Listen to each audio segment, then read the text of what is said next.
भी रौनक आ गई है। वो क्या है ना, अमित ऑफिस के काम में बहुत बिजी रहता है, इसलिए उसे तो वक्त ही नहीं मिल पाता। अच्छा, लगता है नौकरी काफी मुश्किल है अमित की। अरे नहीं नहीं फूफा जी, ऐसी कोई बात नहीं है। आप तो जानते हैं ना प्राइवेट जॉब में कितना काम होता है। अरे कोई समझे ना समझे, मुझे तो पता है प्राइवेट नौकरी में इतना काम करना पड़ता है कि इंसान की आफत आ जाती है। लेकिन बेटा, तुमने तो कभी जॉब की ही नहीं, तुम्हें कैसे पता? अरे जॉब नहीं की तो क्या हुआ मम्मी जी, सब जानती हूँ मैं। सबसे पहले ऑफिस में जाओ, वहां पर अपनी एंट्री डालो, उसके बाद दिन भर सिस्टम पर बैठकर काम करो। चारों तरफ कैमरे लगे होते हैं, आप अपनी नजर इधर की उधर नहीं कर सकते। उसके बाद दिन भर बॉस की चिक चिक सुनो, वो अलग से। यही सब होता है, मुझे ना सब पता है।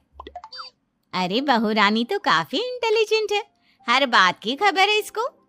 थोड़ी देर बाद, अब देखिए सुमित्रा भाभी, इतने दिनों के बाद आई हैं आप, खाना खाकर ही जाना, ऐसे तो मैं आपको जाने नहीं दूंगी। वैसे बुआ जी, खाने में क्या बनाया है? वो क्या है ना बेटा, आज तुम्हारी बुआ जी की तबीयत थोड़ी ठीक नहीं थी, इसलिए हमने सोचा कि जब तुम लोग यहाँ आ जाओगे तो बाहर से खाना मंगवा लेंगे और साथ में बैठकर खाएंगे। लेकिन बस प्रॉब्लम इतनी सी है कि मुझे बाहर से खाना ऑर्डर करना नहीं आता। सोचा जब अमित आएगा तो उसी को बोल दूंगी। अरे मुझे आता है ना, मैं कर देती हूँ ऑर्डर। बताइए क्या क्या मंगाना है आपको? इटालियन, कॉन्टिनेंटल, इंडियन, पंजाबी, सब पता है मुझे। क्या बात है बहू, क्या घर में भी खाना रोज बाहर से ऑर्डर करती हो? अरे नहीं नहीं नहीं बुआ जी, ऐसी कोई बात नहीं है, बस मुझे ना सब पता है। कोई बात नहीं अमृता, मैं अपने फोन से ऑर्डर कर देता हूँ। अरे क्या बात है, आजकल ऑनलाइन डिलीवरी पर कोई ऑफर नहीं चल रहा है, वरना काफी पैसे बच जाते हैं। कैसी बात करते हैं अमित, मैं कह रही हूँ ना मुझे सब पता है। मुझे एक बहुत अच्छा ऑनलाइन डिलीवरी वाला मालूम है, जहाँ पर 50% ऑफ मिल जाएगा। और आज तो वैसे भी फ्राइडे है ना, फ्राइडे को तो उस पर 50-70% ऑफर मिलता ही मिलता है। अरे क्या बात है, इसके बारे में तो मुझे पता ही नहीं था। अरे बेटा, जिस चीज के बारे में किसी को पता नहीं होता, हमारी बहू को पता होता है। एक काम कर, तू उसी को ऑर्डर करने दे। क्या बात है अमृता बेटा, तुम तो बहुत इंटेलिजेंट हो, सब कुछ जानती हो। कुछ दिनों के बाद सुमित्रा जी की कुछ सहेलियां उनसे मिलने के लिए आती हैं। अरे सुमित्रा बहन कैसी हो, बहू कैसी है तुम्हारी? अरे पूछिए मत, बहुत इंटेलिजेंट है मेरी बहू, सब कुछ जानती है। क्या बात है, बहू के आने के बाद तो औरतें दुखी हो जाती है, लेकिन तुम तो बहुत खुश लग रही हो। वो क्या है ना, मेरी बहू है ही इतनी अच्छी। अरे तो बुलाओ ना, हमारे साथ बैठेगी, बातें करेंगी तो हमें भी अच्छा लगेगा। सुमित्रा जी अमृता को बाहर बुलाती हैं और उसके बाद सब लोग बातें करने लगते हैं। क्या बताऊं, कुछ दिनों से घुटनों में इतना दर्द हो रहा है कि चला भी नहीं जाता। अब बुढ़ापे में तो ये सब चलता ही रहता है, क्या कर सकते हैं। आंटी जी आप योगा करिए, योगा और साथ में ना काले तिल खाया करिए, आपके घुटनों का दर्द भाग जाएगा। लेकिन तुमको ये सब कैसे पता बेटा? अरे मेरे भी घुटनों में दर्द होने लगा था, मैंने योगा किया और काले तिल के साथ गुड़ मिलाकर उनके लड्डू बनाकर खाए, एकदम ठीक हो गए हैं मेरे पैर। अमृता, ये तुम क्या कह रही हो? इतनी कम उम्र में तुम्हारे पैरों में दर्द कैसे हो सकता है? अरे मम्मी जी सच कह रही हूँ, एक बार अगर कोई ये नुस्खा अपना लेना बस मजा आ जाए। ठीक है बेटा, अगर तुम कहती हो तो मैं ये करके देखती हूँ। मुझे सब पता है आंटी जी, ये मेरे साथ हो चुका है, इसीलिए तो बता रही हूँ मैं आपको, ऐसे नहीं बताती किसी को। कुछ दिनों के बाद अमित अमृता को अपने दोस्तों के साथ घूमने के लिए ले जाता है। क्या यार, क्या जिंदगी हो गई है, सारा दिन ऑफिस का काम करते रहो, अपनी हेल्थ पर तो ध्यान ही नहीं दे सकते। अरे क्यों नहीं दे सकते अपनी हेल्थ पर ध्यान, सब दे सकते हैं, इंसान चाहे तो कुछ भी कर सकता है। क्या बात है भाभी, आप इतनी श्योरिटी के साथ कैसे कह सकती हैं? अरे आजकल ना एक से एक एप्लीकेशन है मार्केट में, और जानते हैं उसमें कुछ एक्सरसाइज तो ऐसी बताते हैं जिन्हें आप अपने ऑफिस में बैठे बैठे, मेरा मतलब लैपटॉप पर काम करते करते भी कर सकते हैं। अमृता, ऐसी एक्सरसाइज के बारे में तो मुझे भी नहीं पता था, तुम्हें कैसे मालूम? अरे मुझे सब पता है, हर चीज की खबर रखती हूँ मैं, जानते हैं ना आप। लेकिन ऐसी कौन सी एप्लीकेशन है और ऐसी कौन सी एक्सरसाइज है भाभी? एक मिनट, मैं आपको अपने मोबाइल में दिखाती हूँ। अरे वाकई में भाभी तो सही कह रही हैं। देखो यार, इस पे कितनी अच्छी एक्सरसाइज दिखाई गई है। अपनी चेयर पर बैठे बैठे एक्सरसाइज भी कर लो, काम भी और हेल्थ भी। वाह भाभी वाह, मजा आ गया। लेकिन अमृता, तुम्हें इस बारे में कैसे पता? अब मेरे साथ जो चीज हो चुकी है उसके बारे में तो मुझे पता होगा ही ना अमित। मतलब तुम कब ऑफिस में काम करने गई जो तुमने ऑफिस करते करते एक्सरसाइज की? मैं जो किचन में काम करती हूँ अमित, घर के काम, वो किसी ऑफिस के काम से काम है क्या?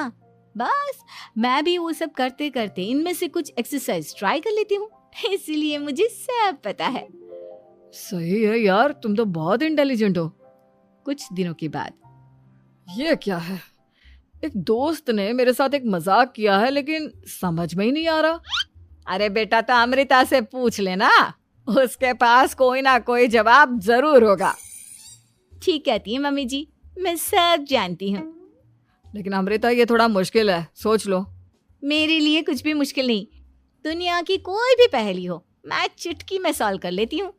अच्छा ठीक है, देखो मेरे दोस्त ने मुझे एक खाली पेपर दिया है और कहा है कि इस पर उसने मेरे लिए कुछ मैसेज लिखा है। अब एक बात बताओ यार, खाली पेपर पर, आई मीन जिस पर कुछ भी नहीं लिखा हुआ, उसे मैं कैसे पढ़कर बताऊं? अरे बस इतनी सी बात, इसे तो मैं चुटकियों में सॉल्व कर दूंगी अमित। लेकिन कैसे बहू?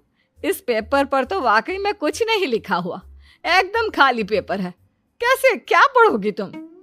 अमित, एक छोटा सा काम करो, जल्दी से एक मोमबत्ती लेकर आओ।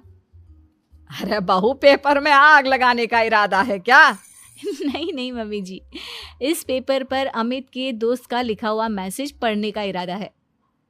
अमित कैंडल लेकर आता है। अब ना बस इस पेपर को धीरे धीरे कैंडल के ऊपर घुमाते रहो, देखना 2 ही मिनट में मैसेज आपकी आंखों के सामने होगा। अच्छा ठीक है, मैं ऐसा करके देखता हूँ। 2 मिनट के बाद, अरे वाकई में इस पर तो अक्षर बनने लगे, लेकिन ये हुआ कैसे? और अमृता, तुम्हें कैसे पता? बहुत सिंपल है मम्मी जी, अमित के दोस्त ने नींबू के रस से मैसेज लिखकर उसे सुखा दिया। आप अगर मैसेज पढ़ना हो ना तो पेपर को आग के सामने ले जाओ और लेटर्स अपने आप उभर कर आ जाते हैं। वाह बहू, लेकिन तुम ये सब कैसे जानती हो? अरे मम्मी जी, जब मैं छोटी थी ना तो अपनी सहेलियों के साथ ऐसे ही गेम खेला करती थी। ये तो मेरे साथ कितनी बार हो चुका है, मुझे सब पता है। थैंक यू यार अमृता, तुम्हारी वजह से हमें कुछ भी सोचने की जरूरत ही नहीं पड़ती, तुम सब कुछ बता देती हो। कुछ दिनों के बाद सुमित्रा जी को अमृता के प्रेग्नेंट होने की खुशखबरी मिलती है और सुमित्रा जी अमृता को डॉक्टर के यहाँ लेकर जाती है। देखिए सुमित्रा जी, आपकी बहू की तबीयत बिल्कुल ठीक है, किसी भी तरह की चिंता करने की कोई जरूरत नहीं है, लेकिन हाँ, उनको आयरन वाली डाइट खाने की बहुत जरूरत है। ठीक है डॉक्टर साहब, आप बता दीजिए मैं अपनी बहू को क्या क्या खिलाऊं ताकि उसकी तबीयत ठीक रहे और आने वाले बच्चे की भी। अरे मम्मी जी, इसमें डॉक्टर से पूछने की क्या जरूरत है, किशमिश है, अनार है, पालक है, ये सब खाना चाहिए, आयरन का लेवल बिल्कुल बराबर रहता है। अरे वाह, आपकी बहू तो सब कुछ पहले से ही जानती है। ये तो बहुत अच्छी बात है। देखो, आयरन के साथ तुम्हें कैल्शियम भी खाना होगा, जानती हूँ मैं। अगर आयरन की खाली सप्लीमेंट लेते हैं और कैल्शियम नहीं लेते तो बॉडी उसे अच्छे से एब्जॉर्ब नहीं कर पाती, सब पता है मुझे। बहू, ये भी मालूम है? हाँ मम्मी जी, आप तो जानती है ना, मुझे सब पता है। आपकी बहू की बातें सुनकर अच्छा लग रहा है। मुझे ऐसी बहुत कम लड़कियां मिलती हैं जिन्हें इतनी नॉलेज होती है, सारे सवालों के जवाब देती है, और हमारे इंडिया में तो वैसे भी हालात बहुत खराब है। बिल्कुल ठीक कह रहे हैं आप डॉक्टर साहब, लेकिन मैं उन लड़कियों की तरह नहीं हूँ, बहुत ख्याल रखती हूँ मैं हर चीज़ का। और जानती हैं आप, हमारे घर में तो किसी को किसी चीज़ के बारे में गूगल करने की जरूरत ही नहीं पड़ती। बिल्कुल ठीक कह रही है अमृता, अरे कुछ भी पूछ लो, इसे सब पता होता है। अरे वाह, तुम तो बड़ी कमाल की लड़की हो। चलो, ये तो बहुत अच्छी बात है। लेकिन फिर भी डॉक्टर की सलाह पर पूरा ध्यान देना चाहिए। वैसे क्या चाहिए तुम्हें, बेटा या बेटी? अरे डॉक्टर साहब, कुछ भी हो जाए, बस बच्चा अच्छे से हो जाना चाहिए। मुझे तो दोनों में से किसी से कोई भी परेशानी नहीं। और सुमित्रा जी आप? डॉक्टर मैडम, मुझे तो लड़के और लड़की में कभी भेद करने की आदत ही नहीं है। पोता आए या पोती, मेरे लिए तो दोनों एक बराबर है। सुनकर अच्छा लगा। वैसे आप जानती हैं, हमारे यहाँ पर तो लोगों को बड़ी बेचैनी रहती है ये जानने की कि पेट में लड़का है या लड़की, लेकिन विदेशों में ऐसा नहीं होता। हाँ, वहाँ पर तो सब कुछ पहले से ही बता देते हैं ना। ये भी कोई बात हुई भला? लेकिन तुम्हें कैसे पता कि वहां पर सब कुछ पहले ही बता देते हैं? अच्छा, हाँ हाँ, तुम तो सब कुछ पहले से ही जानती हो ना। तुम्हारे साथ तो सब कुछ पहले से ही हो चुका होता है।